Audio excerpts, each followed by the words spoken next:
knew that the thought of women having babies could literally break Congress?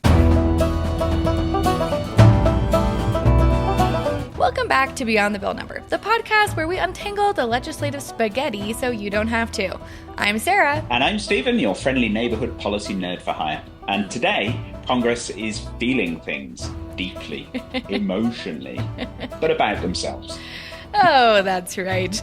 This week's legislation isn't about the border, inflation, or even about AI taking over our jobs or your Spotify playlist. Nope, it's about parental leave for people in Congress. Specifically, we're talking about House Resolution 23, which just happens to be April's issue voter bill of the month. So before we get into it, let's put on our international lens and talk about parental leave. It's probably good for us to just talk about in the world what parental leave looks like, because I'm pretty sure most people who are listening or viewing this know that the US has absolutely abysmal parental leave. Yes, it is. So I spoke to Claude a while ago. Claude, my best friend, who helps me with all sorts of things. And Claude gave me a table of all the countries that have really good parental leave. It basically listed a whole host of countries around the world in order of parental leave. And guess where the United States was in that list? How many countries are there? The bottom of that list. I don't know. On the list, it's absolutely the bottom. So it doesn't really matter how many countries, because it's always going to be at the bottom of any list, because it has zero parental leave mandated at a federal level, of course, because individual states will have different things. But it is the only developed nation without federally mandated paid parental leave, according to Claude. So that's quite telling, really. But it's also interesting to look at the types of countries that do have really good parental leave. So I know the UK is actually mid-table, so we're not too bad. In the United Kingdom, we have sort of 52 weeks parental leave for women, so 52 weeks maternity leave. We have just 2 weeks paternity leave, though, for men, which is a bit of a problem, really. But then recently they have introduced like a 37-week shared leave, so you can sort of share a portion of the maternity leave, which is what a lot of countries do as well. And then, of course, the other important element of this is what's the pay. So in most countries, just as in the UK, you don't necessarily get 100% of your pay when you're on leave. You generally get somewhere around about 80% or something. So, but it's still quite generous. It's interesting because we, again, have been talking so much about states' rights and kind of this patchwork everywhere. And when you work at a business, if your business is outside of your state or in multiple states or something like that, they usually will give you benefits like maternity leave for the most required for all of the states that the company operates within. My policy that I get at work is actually much better than what the Colorado family leave policy dictates. And I receive that because I think it must just be too challenging or stressful for the company to kind of separate it out. But for Colorado, you can go on short-term disability for a little bit of it. You can do some stuff like that, but you're getting disability pays, which is a lower percentage of your normal pay. But at my company, if you're a birthing parent, you get 2 months of disability and 3 months of leave. And then if you're a non-birthing... Disability pay, seriously. Yes. Well, it's because, it is... You've never had a child come out of your body, but you got to heal a little while after that. But if you're a non-birthing parent at my company, you get 3 months full pay, and then you can have the 2 months of disability pay. But my company, if you're the birthing parent, will pay for that gap in whatever it is. So I think in Colorado, it might be like 60% of your pay is the disability pay metric. And so my company will pay that extra 40%. I mean, just going back to looking at other countries around the world, obviously this idea of having some sort of patchwork is very American. It's hugely dysfunctional, particularly big companies that operate in multiple states. But all of the top countries in the world are Scandinavian, which probably isn't much of a surprise. Number one is Sweden. They have total leave of 480 days at 80% of salary. Norway gives you 46 weeks of leave. Finland, 367 weeks. Estonia has a whopping 605 days of sort of shared leave between the two parents there. Iceland's an interesting case. They have just 6 months for everybody. So both, as you turn, the birthing parent and the non-birthing parent get 6 months. So they're both going to have 6 months off. And interestingly, with things like that, you don't have to take them at the same time necessarily. Hmm. So one parent from 6 months, then so you can get 12 months in total with at least one parent getting the time off. And there's a reason why this is important. Obviously, it's important for parents themselves who want to be able to take time off and spend time with their new baby and so on. But it's also important because of gender pay gap Hmm. and the sort of the glass ceiling for women, because the glass ceiling for women in terms of promotion and so on is largely made of babies. It's all about babies, really, as is the gender pay gap. So the gender pay gap is about women overall being paid less than men, not about women being paid less than men for the same job, but just overall, if you look at a company and you say how much do all the women earn, how much do all the men earn, Hmm. and then you compare it, you'll find that men are earning more.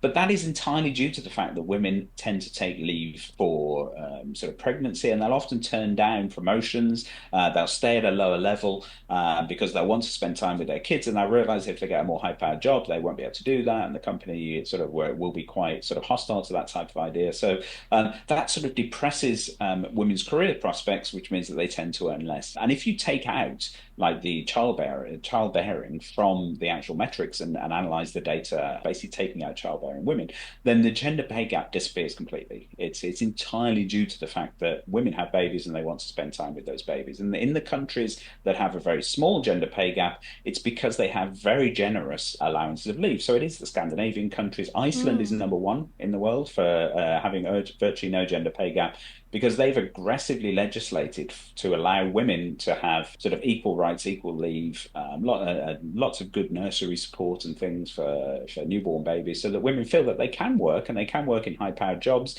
and still bring up their kids and spend time with their family and all that kind of thing as well. So it is really, really important. Otherwise, you are just wiping out half of your workforce potentially of the high-powered people who are going to make you a world leader if you're not letting women have these the sort of the more high-powered positions. We were talking a little bit about JD Vance's desire for U.S. women to have more babies.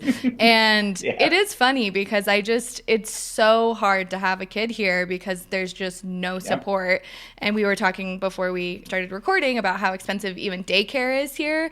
And you were saying Mm. it's like a second mortgage payment. I would be curious to see how these different countries address adoption leave. At my company, they make the differentiation between a birthing and non-birthing parent. If Mm. you are adopting, to have kind of the same amount of leave and things Okay. like that. I don't know if that's called out anywhere, and or even for Colorado family leave. I know we have something where my mom could get 12 weeks off for like grandma leave Mm. to help out. So All it's right. interesting to see some things are Yeah. kind of moving forward. They're trying to figure out some of Mm. these social safety nets and some of these ways that we can have community support for these kids. It'd be interesting. I wonder whether JD does support parental leave, sort of central federal funding for such things and childcare Yeah. and so on. I mean, maybe he does, because if he's consistent in his ideas that he wants women to have more babies, then he should support these ideas. Well, he supports them as long as there's not more taxes, right? Like Yes, the because women you're should gonna have to just increase find taxes to four pay of for that. themselves and then we'll be Yes. fine. Okay, well, I feel like, let's get into this because I think this is actually a really Mm. interesting topic that we have, because today we're not talking about little me, just a normal civilian. We're actually talking Mm. about Congress and their parental leave, which is something that you don't hear a ton of Congress fighting about their No. own benefits, but it does come up from time to time, and it usually makes a Mhm. lot of news because Congress has lots of breaks, people get upset about how much they're paid, and it is really interesting to see how their benefits differ from the rest of the US. Let's break down what we're actually talking about today, which is HR 23, and what does it propose? Well, HR 23 would allow members of Congress who've just had a baby or whose spouses have just had a baby to designate another member to vote on their behalf for up to 12 weeks. So it's a form of proxy voting, and it's meant to let new parents balance diapers and democracy.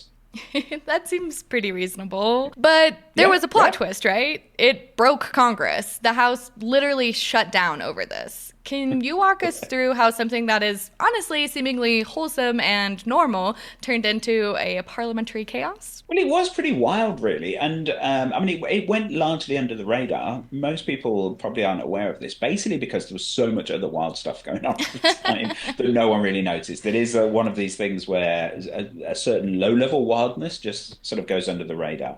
So Speaker Mike Johnson was fiercely opposed to this resolution, saying that it raised constitutional red flags. And he argued that allowing proxy voting could create a slippery slope. And he Boy. wasn't alone, really. There was quite a lot of opposition to this bill, particularly on the Republican side. But then all of a sudden, bam, Republican Anna Paulina Luna, who is a Florida Republican, teamed up with Brittany Peterson, the Democrat from Colorado, to force the issue with what they call a discharge petition. Which, by the way, is basically the congressional version of a Uno reverse card.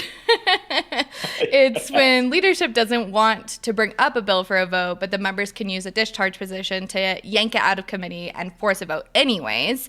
And if they can get enough signatures, then it can go to a vote. Yes, and they did. So Luna got over 200 Democrats, which you might expect, but also there were 11 Republicans who signed on, which is a huge bipartisan effort. Remember, these discharge petitions are quite rare because obviously the party that's in power, it's very unlikely that their people will sign up to this because it is an explicit vote against leadership, and obviously they don't want to appear that they're being disloyal. So when this one passed, it blew up the House floor operations, sort of the normal business of the House, really. So leadership scrambled to try and block the bill, and they played this procedural whack-a-mole with an unrelated votes on other topics to try and force Republicans to vote against this. But 8 Republicans joined Luna in a rebellion here, and they managed to defeat that operation as well, and the House ground to a halt. Okay, so just to recap, while America's dealing with inflation, global instability, the cost of eggs is somehow still being an issue, Congress went into DEFCON 1 over whether members could vote on paternity leave. Cool.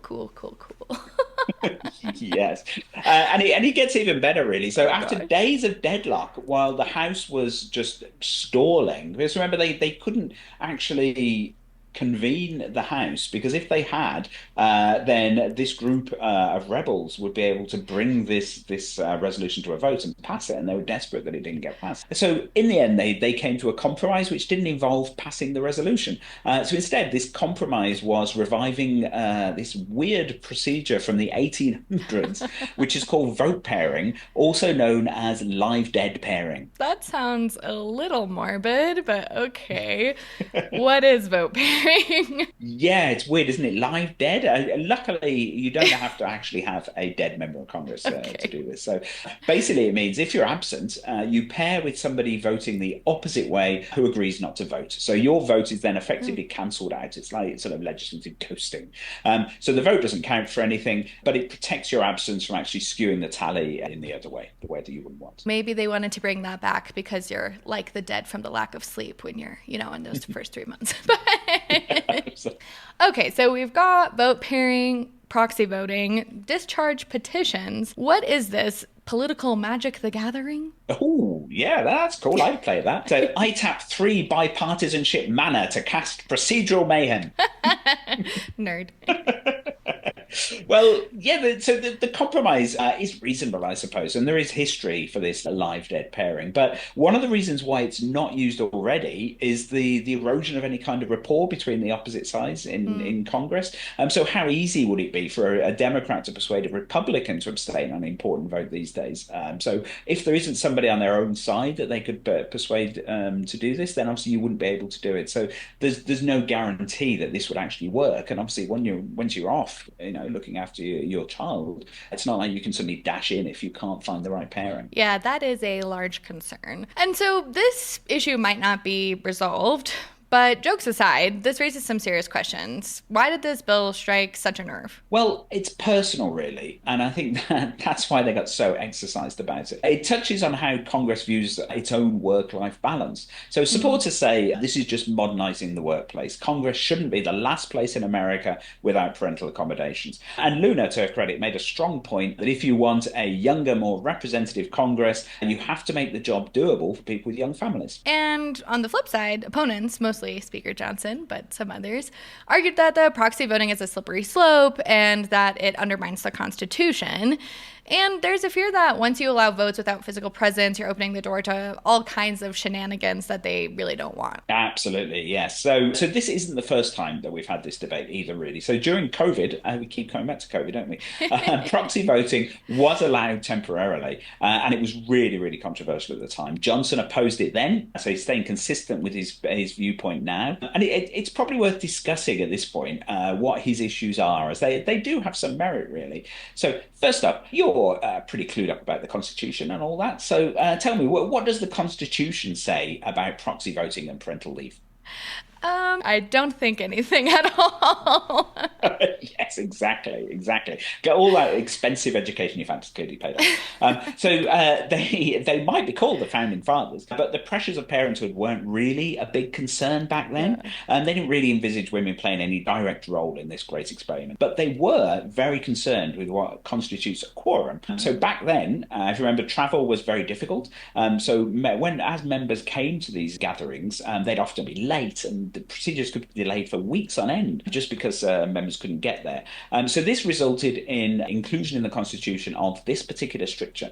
A majority of each shall constitute a quorum to do business, but a smaller number may adjourn from day to day and may be authorised to compel the attendance of absent members in such manner and under such penalties as each house may provide. So very important that you're not allowed to do business unless the chamber is quorate, it has the right number, and that quorum should be a majority, so you need at least half the people there. And very important that members can compel other members to appear, so that you can't block votes you don't like by just staying away, which is not considered to be fair, really. Well, thank goodness that's not a possibility, because I could just see Congress devolving even more into the chaos if we allowed for that. Okay, so a majority of members need to be present for any debate to take place and for any votes. That obviously makes sense.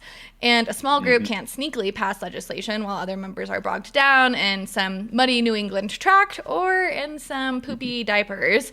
But it doesn't really specify no proxies.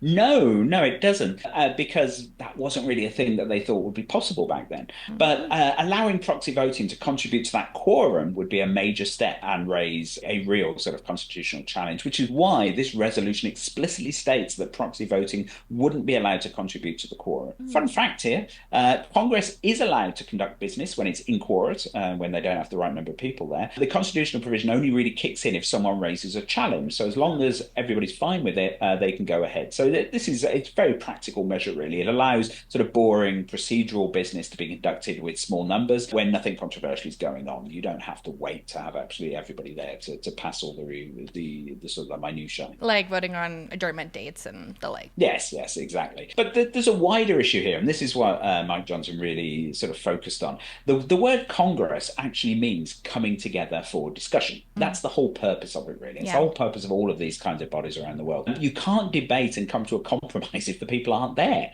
And this is the main fear, that the remnants of any kind of sort of consensual politics would just disappear if Congress people weren't even showing up. Already, you have a minimum of debate in Congress. It's largely leadership decide what happens, and then everybody else votes the right way, right? That's how it's supposed to work when they're disciplined. That's not how it's supposed to work, though. It's supposed to be a forum for discussion, and you need the people there for that to actually happen. To that point, that's what I feel like the bigger tension is here, is that Congress seems to be melting down more and more as the days and years go on over its own internal policies and other priorities. And, the amount of times that the government has almost shut down in the last 8 years is more than I think I remember my entire life. But who knows? Maybe I'm just more clued in now. But there's budget resolutions, and these really shape Trump's second agenda. And these types of things are just sitting there, not moving. And this type of proxy voting is not happening. And also, one other question I have is, how many people does Mike Johnson think are going to be having kids when Congress is all above the age of 60? I'm a little... It's true. That is true. The whole point is we don't want them all to be over the age of 60, do we? We want younger people in there. Desperately need younger people in there. And this is the kind of thing you need to do that. But it's where the critics are really coming in hot on this. Those people who actually noticed it, of course. And they're saying, cool story about the paternity leave, but maybe, let's fix the whole of the country first before we worry about such things. Yes. But, also at the same time, I think it's important that we don't lose sight of the equity angle. Members of Congress who give birth and are caring for newborns are still representing hundreds of thousands of constituents, and it's important that, you know, they also can see the value in these types of policies so that we can get them in the rest of the country. If we don't make space for them to recover and parent, those districts also lose representation while they're out. So those members might have to sacrifice their health and families to vote and to better represent their people, and that's just not ideal. Yes, yes, absolutely. I mean, there is a really strong argument for this, and one that you might say in this day and age should really trump the sort of the constitutional issues and so on. Because they, as we've said, they're not. It's not super unconstitutional to do this. They've been very careful to avoid those issues. So, fun fact too, of course, this bill even got a nod from President Trump, and so that tells you that the issue is loud enough to crack through the usual noise. Okay, well, where do things stand now? I assume Congress is back up and running. Yes, yes, it is. But the discharge petition is still active, technically. So if a Democrat wanted to force a vote, they could. But obviously, because of the agreement, it would be unlikely to pass at this point. But for now, leadership does seem to have brokered this peace with the vote pairing agreement. We'll just have to see whether that works in practice and whether it holds. So it's TBD. All right. So bottom line, HR 23 may not have passed, but it put Congress's priorities and its fractures on full display. And in doing so, it's kind of brought up a bigger question about what kind of legislative body we want, one rooted in tradition or one that's adapting to real life and kind of the realities of the life that we live in today. Absolutely. Or hey, maybe, just maybe, all of these clever people in Congress could find a way to do both. I mean, it's not like the Constitution bans diaper bags in the House chamber. I will say I would pay good money to see a hearing interrupted by a baby burp.